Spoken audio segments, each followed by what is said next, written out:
Hello দিদি, বলছি তুমি কেক বানাও? হ্যাঁ, বানাই। আচ্ছা, আমি তোমার কাছে না কেক অর্ডার করতে চাই, কিন্তু আমি না ক্যাশ অন ডেলিভারিতে করব। আমার না অ্যাডভান্স পেমেন্ট করার জন্য অনলাইন ব্যবস্থা নেই। তো হাই, আমি স্বর্ণালী। প্রথমেই বলি, এইরকম কথাবার্তা আমাকে অনেকবারই শুনতে হয়।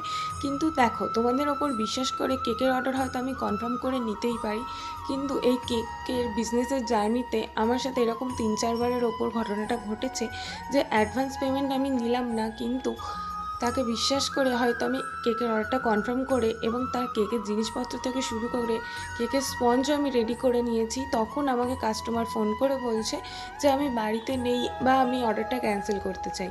এবার তোমরাই বলো, তোমার জন্য যে আমি কেকটা বানালাম, স্পঞ্জটা রেডি করলাম, তুমি যে অ্যাডভান্স পেমেন্ট করলে না, তার জন্য তোমাকে আমি বিশ্বাস করলাম, এই সব কিছুর দাম কি তুমি দিতে পারলে? তো দিতে পারলে না, সেই জন্য এবার কি বলো তো, ৩-৪ জনের জন্য সবার উপর থেকে বিশ্বাসটা উঠে যায়, তাই অ্যাডভান্স ছাড়া আমি একদমই কাজ করতে পারি না।